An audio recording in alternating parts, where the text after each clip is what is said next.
Assalamualaikum warahmatullahi wabarakatuh, rekan-rekan mahasiswa, penggiat ekonomi, perbankan, dan perbankan syariah. Jumpa lagi kita dalam video kita yang masih terkait dengan bisnis model kanvas.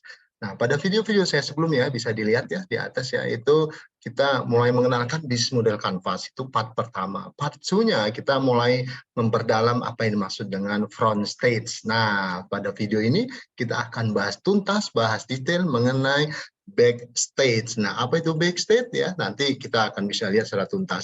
Nah, nanti di bagian terakhir, rekan-rekan mahasiswa, penggiat ekonomi perbankan dan perbankan syariah, kita akan coba implementasikannya. Mulai dari bisnis yang paling sederhana sampai dengan bisnis yang complicated. Sehingga kita bisa apa? Bisa mengimplementasikan dengan baik ya. Jadi bukan hanya sekedar dalam teori-teori saja.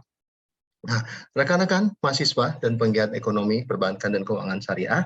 Nah, kita masuk sekarang part 3-nya ya. Part 3-nya itu adalah bagaimana melakukan building blocks on BMC yang backstage ya. Kalau sebelumnya kita sudah masuk kepada yang front stage, nah kita sekarang mulai masuk lagi ke yang backstage. Nah, kita ingat dulu ya, bahwasanya bisnis model kanvas ini dibuat ya berbasis kepada bagaimana kita mengembangkan ada yang 9 blok ya, 9 blocks ya, 9 blok. Nah, dengan 9 blok ini kita dengan mudah untuk mempresentasikan model bisnis kita. Jadi dengan hanya satu slide saja kita bisa memahami bisnis model kita. Nah, kemudian bisa juga dipergunakan untuk presentasi kepada bank ataupun kepada calon investor. Nah, ini yang pada video sebelumnya ya kita diskusi, kita membahas tentang front stage-nya ya, tentang front stage. Nah, sekarang kita akan bahas bagaimana backstage-nya ya. Ada nomor 6 itu apa kemarin ya? 7, 8, 9. Nah, ini backstage-nya. Yang nomor 6 itu ya, itu disebut dengan backstage ya. Yang nomor 6 itu menggambarkan key resources ya, key resources. Nanti key resources apa, kemudian ke-7 key activities apa, ke-8 key partner itu siapa saja, dan terakhir cost structure kita akan bahas setelah yang satu ini ya. Baik, jadi yang pertama tadi ya 6 key resources, 7 key activities, 8 key partner, 9 cost structure ya. Nah, sekarang kita masuk kepada key resources ya. Key resources ini adalah menggambarkan set ya, atau sumber daya penting vital yang dibutuhkan ya, yang dapat memungkinkan model bisnis ini berjalan dengan baik ya. Ini bisa aset ya, nanti kita lihat bentuknya macam-macam. Baik, nah sumber daya apa saja yang diperlukan agar key activities ini berjalan baik? Tadi sudah disebutkan di atas ya, bisa kapital, modal, bisa orang, people, bisa juga tools ya. Apalagi pada perusahaan-perusahaan startup ini merupakan kunci ya, modal juga, orang-orang yang paham tentang IT juga, dan tools ya, tools yang kita gunakan untuk mengembangkan produk value proposition. Rekan-rekan mahasiswa, penggiat ekonomi, perbankan dan perbankan syariah, key resources itu dapat berupa ya, bisa aset fisik ya, tanah bisa, bangunan bisa, mesin bisa, kemudian kendaraan bisa. Itu key resources, tergantung dengan produk value proposition yang hendak kita buat, kita bangun ya. Kemudian tentunya kapital ya, atau fresh fund juga bisa. Nah, sistem manajemen ya, hak cipta, hak paten, merek. Nah, kemudian paling penting human capitalnya bagaimana, dengan kompetensi. Kompetensi yang bagaimana? Kompetensi yang sesuai, yang bisa membuat produk value proposition. Nah, tentunya yang intangible, bentuknya intangible, bisa budaya, tata nilai, ya, kemudian masalah IT, informasi, dan tentunya pengetahuan. Jadi rekan-rekan mahasiswa, nah, key resources itu bisa berbentuk, yang pertama bisa berbentuk fisikal ya, fisikal bisa. Kemudian intelektual ya, kekayaan intelektual, ya, knowledge. Kemudian bisa bentuk juga human ya. Kemudian yang terakhir adalah finansial. Jadi key resources ini sangat-sangat penting untuk mendukung, untuk menciptakan produk value proposition yang kita deliver ya, yang kita deliver kepada customer segmen. Jadi dia mengacu kepada ke sini, kemudian dari sini diarahkan kepada customer segmen. Baik, rekan-rekan mahasiswa, penggiat ekonomi perbankan dan keuangan perbankan syariah. Nah, sekarang kita bergerak ke key activities. Apa aktivitas-aktivitas kunci, aktivitas-aktivitas penting, kegiatan utama yang dibutuhkan, yang memungkinkan model bisnis ini berjalan dengan baik. ya tentunya bisnis model itu berjalan baik harus ada aktivitasnya, harus ada siapa mengerjakan apa, ya kemudian bagaimana meng-create suatu produk. Nah itu tentunya perlu aktivitas-aktivitas kunci.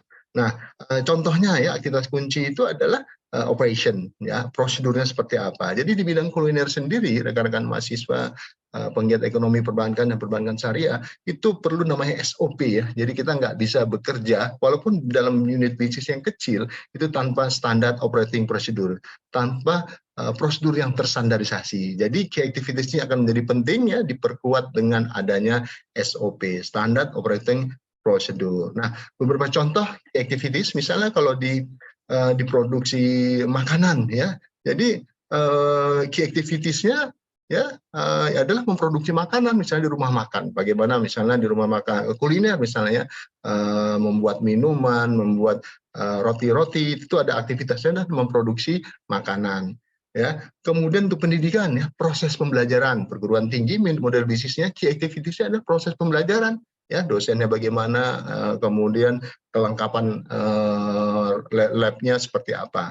Nah kalau untuk jasa konstruksi ya pelaksanaan konstruksi itu sendiri ya begitu seterusnya misalnya lain untuk perbankan misalnya ya aktivitas kuncinya adalah penyaluran kreditnya atau penghimpunan dananya ya. Jadi key activities ini harus digambarkan dalam bisnis model Canvas untuk apa? Nah tadi untuk memperhitungkan di cost structure-nya. Jadi kita tidak boleh melakukan hal yang berlebihan juga ya sehingga cost structure-nya akan membengkak. Nah kesimpulannya activities itu bisa berbentuk production ya, proses produksi bagaimana.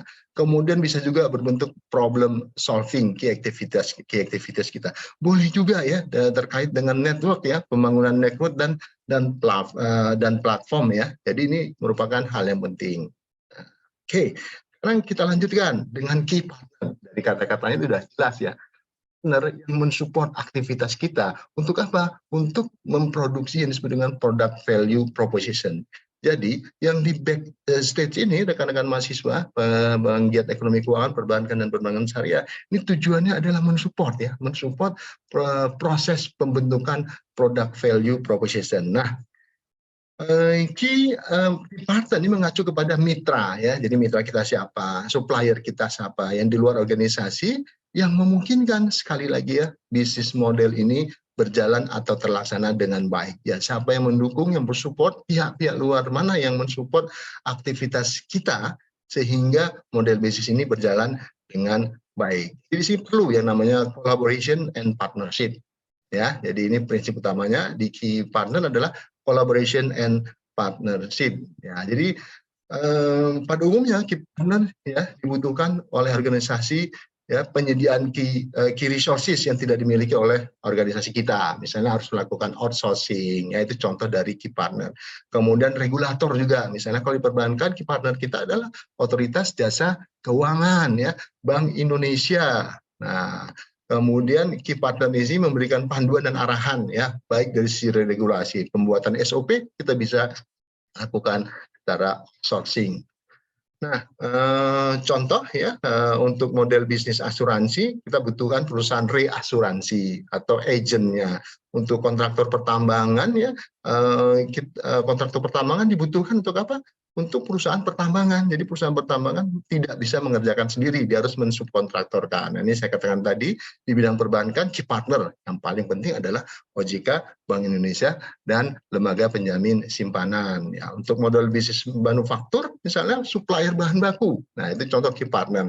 Nah, key partner ini harus di manage dengan baik. Yang sekali lagi tujuannya adalah agar model bisnis kita ini terlaksana dengan baik. Jadi kuncinya tadi ya untuk backstage ini adalah masalah key resources, kemudian key partner, ya, kemudian key activities. Nah, terakhir adalah cost structure. Ya, cost structure ini sekali lagi menjadi penting karena sekali lagi bisnis model ini ditujukan adalah untuk memperoleh profit, get money ya.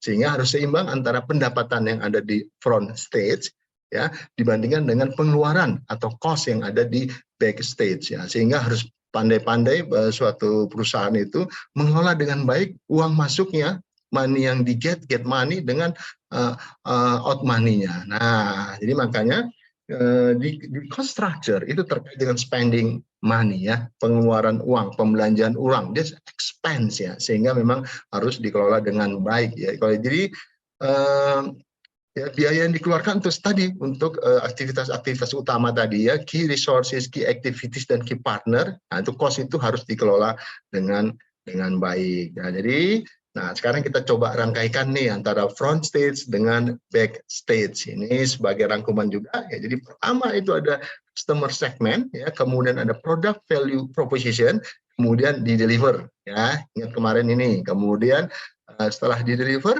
kemudian ada customer relationship. Nah, dari sini money kita ya, dari aktivitas-aktivitas 1, 2, 3, dan 4 itu merupakan uang masuk yang disebut dengan revenue stream ya, dari mana saja kita mendapatkan pendapatan dari aktivitas bisnis kita. Ya, ini semua disebut dengan front state. Yang baru kita diskusikan ya, key resources, key activities, key partner, dan cost structure itu menggambarkan backstage dari model bisnis Canvas ini ya. Jadi saya kira ini sangat menarik ya, sangat menarik. Jadi setelah ini kita akan buatkan video bagaimana cara membuat bisnis model Canvas ini, bagaimana mengimplementasikan. Ya, khususnya juga buat rekan-rekan mahasiswa ekonomi keuangan perbankan dan perbankan syariah yang hendak memulai bisnis. Tapi yang sudah memiliki bisnis juga tidak masalah ya, karena model ini sangat sederhana, bisnis model ini sangat sederhana tetapi powerful. Ya, begitu rekan-rekan mahasiswa kegiatan ekonomi keuangan perbankan dan perbankan syariah. Nah, kalau kita sudah selesai ya, sebelum kita mengimplementasikan, kita lihat dulu sebetulnya manfaat analisis model bisnis ini apa. Nah, yang pertama ya, terkait dengan perubahan yang terjadi saat sekarang ini. Jadi model bisnis ini dibuat sebagai antisipasi atas terjadinya perubahan lingkungan bisnis dan persaingan yang selalu menuntut keunggulan kompetitif baru. Ya, dengan model bisnis ini kita dengan mudah merubah, ya, mengantisipasi bila terjadi perubahan-perubahan. Bila katakanlah cara-cara kita itu sudah kuno, kita bisa segera melakukan perubahan dengan merubah lagi model bisnis kita yang sesuai dengan kondisi. Yang kedua, untuk survival ya, menyelamatkan kelangsungan hidup perusahaan kita. Ya, jadi calon-calon entrepreneur ini harus tetap bisa survive ya. Jadi dengan menggunakan analisis model bisnis ya, model bisnis tadi dengan menggunakan bisnis model Canvas kita bisa survive, bisa sustain perusahaan yang kita buat ya. Nah, yang paling penting tadi ya, bagaimana yang ketiga ini melakukan alignment ya, penyelarasan. Diselaraskan antara apa? Antara front stage sebagai sumber keuangan dengan back stage sebagai pengeluaran ya, cash outflow-nya. Jadi model bisnis ini sangat bermanfaat untuk tiga hal ini ya, ketiga hal ini. Nah, sekali lagi bisnis model ini juga sangat berperan dalam fase-fase kehidupan dari suatu bisnis. Kemarin kita sudah singgung sedikit ya. Jadi yang pertama, kita harus perhatikan perusahaan kita apakah di strategic inflection point. Nanti kita buat videonya khusus ya tentang apa itu strategic inflection point dan contoh-contohnya. Kemudian apa yang kita harus lakukan ya? Apakah kita harus membuat second S-curve ya? Ini second S-curve.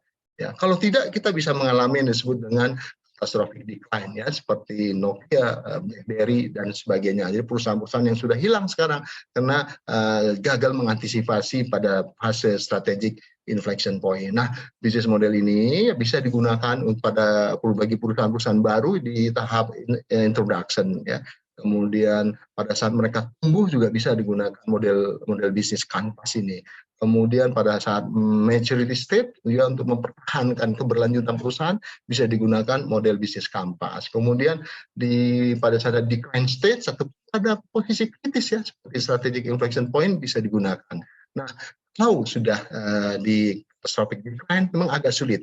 Tapi bisnis model Canvas ini masih tetap bisa digunakan. Jadi rekan-rekan mahasiswa, penggiat ekonomi, perbankan dan perbankan syariah, ini saya kira sangat menarik nanti ya, kita bisa memadukan antara bisnis model dikaitkan dengan life cycle bisnis kita, ya, kemudian kita bisa menggunakan tools nanti sebetulnya bisa perdalam dengan design thinking ya, ke depan kita bisa juga buat video kaitan antara design thinking dengan bisnis model Canvas.